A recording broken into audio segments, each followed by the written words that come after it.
I was thinking about what I should spend this 20 minutes on. I thought I would give you some background on how I got into what I'm doing. I've had some involvement with the G and the R of GNR, genetics, which is another word for biotechnology, and R for robotics, which really refers to artificial intelligence. As many of you heard, I kind of encountered the idea of exponential growth in 1981 when I was studying technology trends and trying to time my technology projects. Started with the common wisdom that I can't predict the future, but discovered that the price, performance, and capacity of information technology follows a very predictable path and an exponential one, and Peter and I were talking about that earlier. I've had some involvement with biotechnology, but let me share with you how I encountered artificial intelligence, which was over half a century ago.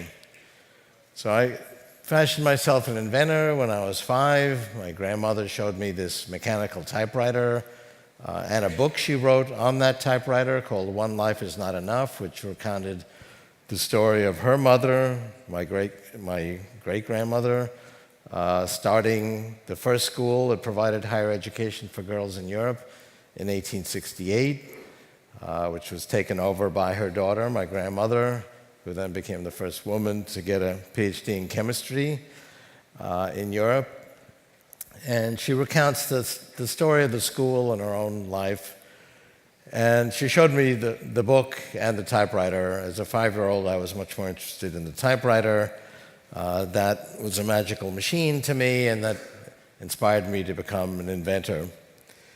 When I was 12, I discovered the computer, which most people had not heard of. I would say most people had not heard the word computer. There are only a dozen computers in New York City. And I immediately had the idea that you could simulate reality as well as thinking and intelligence in a computer, and I thought about that for a couple of years. When I was 14, 1962, I wrote the leaders of the 2 opposing schools in artificial intelligence, schools of thought, the symbolic school and the connectionist school. So that bifurcation of artificial intelligence into these 2 warring camps started at about that time. Marvin Minsky was considered head of the symbolic school. He's been called the father of artificial intelligence. It's actually not well known that he actually invented the neural net in the early 50s, but he had come to reject that idea. He expounded the idea that you could define rules that would describe every intelligent activity. And I went to visit him. I wrote him a letter. He invited me up. He spent all day with me as if he had nothing else to do. He was a consummate educator. That started a mentorship for over half a century until his passing away over a year ago. And he said, "Where are you going now?" And I said, "Well, I'm going to go see Professor Rosenblatt at Cornell." And he said, "Oh, don't waste your time with that."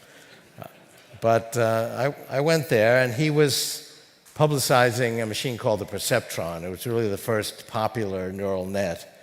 And he was making fantastic claims for it.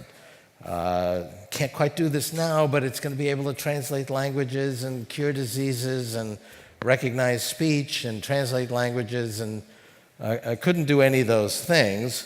And that led to a backlash, which was why Minsky and others were critical of it. So I went up there, I brought printed letters in different type fonts, and it could recognize them so long as it was in Courier 10. If it was any other type style, it didn't work. And he said, "But don't worry, we can take the output of one perceptron, feed it as the input to another one, feed the output of that to another perceptron, and keep adding layers. And as we add more and more layers, it'll get smarter and smarter and generalize, and we'll be able to do all these things." And I said, that's really interesting. Have you tried that? And how's that worked out? "Well, I haven't tried it yet, but it's high on our research agenda." So he died 9 years later, in 1971, never having tried that idea. Things didn't move quite as quickly in the 60s as they do today. Culturally, things moved pretty quickly in the 60s, but when it came to computers, things were still pretty slow. 1969, Minsky wrote a book with Seymour Papert called Perceptrons that proved the theorem that a perceptron, a neural net, couldn't solve a particular problem called the connectedness problem. And the problem was on the cover. There were two maze-like images. One was fully connected, one was not. Humans could solve this problem easily, but it would take a minute or two. But the book proved the theorem perceptrons could not solve that problem. And it wasn't a matter of making them more advanced or something. It just inherently, he proved mathematically it couldn't solve this fairly simple problem that humans could solve. So the book was very successful in killing all the funding for neural nets for 25 years, something that Minsky told me he regretted shortly before he died because he saw the surge of success in neural nets. I wrote in my book, Ageless Virtual Machines, in 1999, that the theorem only applied to single-level neural nets. So this idea that Rosenblatt had of having multi-layer neural nets, the theorem didn't apply to that, and the limitations didn't apply to that. So I'd say a few decades after Rosenblatt died, people tried multi-layer neural nets. They could only do 3 or 4 neural nets, and that was not because of computational problems, that was because of a mathematical problem. For the mathematicians in the audience, it has to do with falling into a local minima or keeping the error surface concave. But for mathematical reasons, when we went beyond 3 or 4 levels, the information disintegrated. And the 3 or 4 level neural nets were a little bit smarter than 1 level. But they still couldn't do very much. And the big accusation against the AI field just 5 or 6 years ago is, you guys can't even tell the difference between a dog and a cat. Now that's actually a pretty subtle and difficult discrimination. Turns out that the difference between a dog and a cat is at level 15. And if you have a 3-level neural net, it's not going to be able to do that. And we couldn't go beyond 3 levels because of this math problem. About 5 or 6 years ago, that math problem was solved by a group of mathematicians, including some that I work with at Google. And now we could go to any number of levels. And indeed, then we could tell the difference between a dog and a cat. And with 100-level neural nets, the best programs can distinguish between thousands of different categories and do it better than humans. And this has led to this surge of interest in artificial intelligence. So 2 things really account for this tremendous surge of interest in AI. It's the solving of this math problem and the law of accelerating returns, because we have more and more powerful computers and memories and lots of data. That's one of the reasons I'm at Google. There's still a problem, though, which is there's a motto in the field that life begins at 1 billion examples. And we have 1 billion examples of some things, like pictures of dogs and cats. But there's a lot of things we don't have that kind of data about. That's actually the principal difference now between AI and human intelligence. Humans can learn from a small amount of information. Your significant other or your boss tells you something once, maybe twice. You might actually learn from that. Some people have been reported to do that. And that's something that these neural nets are not able to do. We don't always have 1 billion examples. So I'd say the big research challenge now is to find a way around that. DeepMind, in winning the Go competition, created their own data. There was about 1 million moves online of master Go games, so they trained it on those 1 million moves. Now that's not 1 billion, that's only 1 million, and it created a fair Go player, but even an average amateur could beat that program. So then they created an unlimited amount of data by having the program play itself, kind of similar to how humans might actually think through a problem on their own. And we can annotate each move because we know how which side of the simulated game would win, and there's other ways to evaluate moves. And now we could create an unlimited amount of annotated examples. And so it just kept improving until it soared past the best players in the world. So that's one approach. I have another approach, which I think is actually how humans do it. So that same year, 1962, I wrote a paper, How I Thought the Human Brain Worked. I didn't have much to go on. There was very little neuroscience. There was one neuroscientist that had something to say that was of interest, which was Vernon Mountcastle. The common wisdom at that time is we knew about different regions of the neocortex. It's the V1 in the back of the head where the optic nerve spills into. That can tell me that this is a straight line. There's the fusiform gyrus up here, which can recognize faces. We know that because if you knock it out through injury or stroke, people can't recognize faces, although they will relearn that skill using a different region of the brain. There's the famous frontal cortex, which enables us to do language and music and humor. These regions do such different things, they must be using different algorithms, different methods. Vernon Mountcastle did autopsies of the neocortex in different regions, and so they all looked the same. They had the same repeating pattern, and that pattern didn't seem to matter how old the individual was. It stayed the same throughout life. And he said, neocortex is neocortex. So I had that clue, and I described the brain as a series of modules. Each of the modules is pretty much the same. It can learn a pattern. It actually learns a pattern as a sequence, a linear sequence.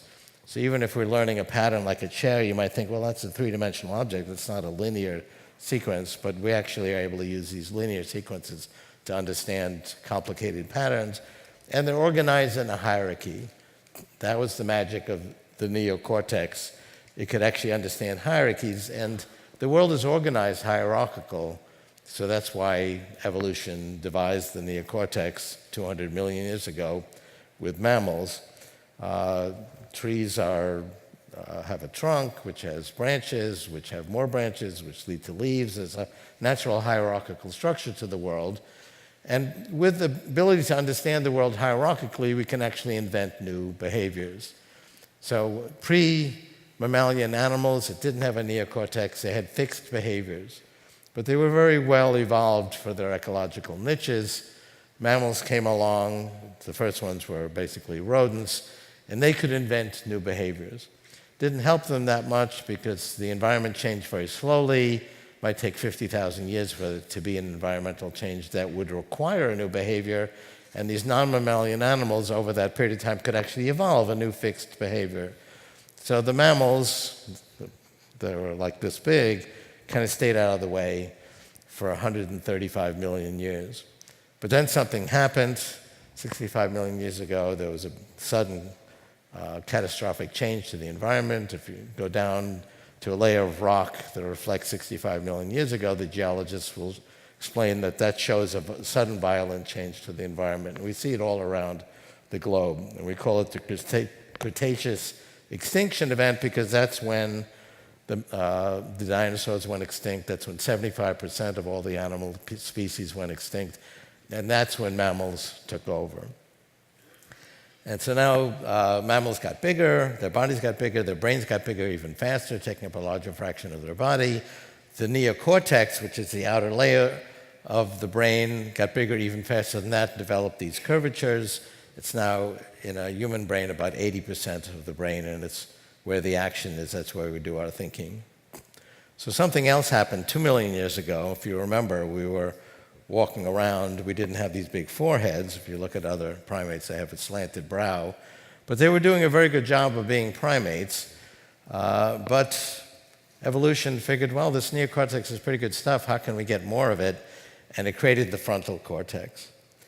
And so what did we do with it? Well, as I said, we were doing a very good job of being primates. So we put it at the top of the hierarchy. And the hierarchy is like a pyramid. So as you add more of it, even if you're adding 20% more neocortex, it could double or triple the number of levels in the hierarchy.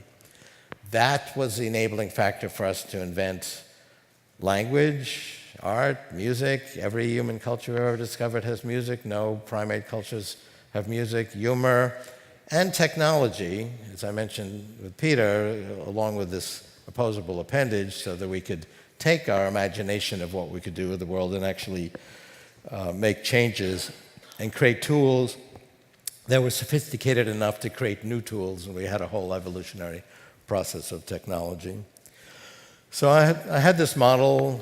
I submitted it to a science contest, got to meet President Johnson, and started thinking about thinking for 50 years. My most recent book, How to Create a Mind, which came out in 2012,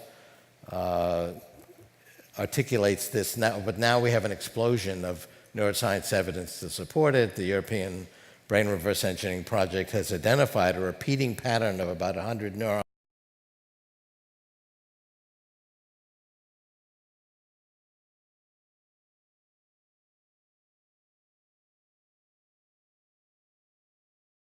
to hierarchies. And we also see that there's no plasticity, no change within each module.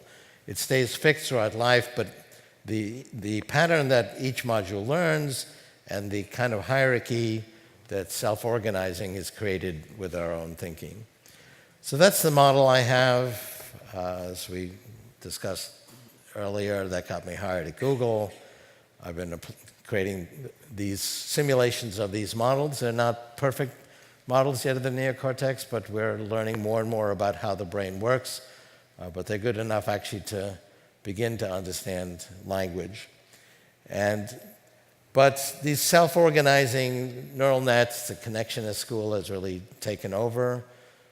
We discovered that we really can't define the world in terms of rules because the world is too flexible and the rules become brittle, and then you try to fix something and it breaks two other things, and there's a complexity ceiling to trying to define things in terms of rules, whereas we can actually define much more subtle and complicated ways of doing things with these connectionist systems.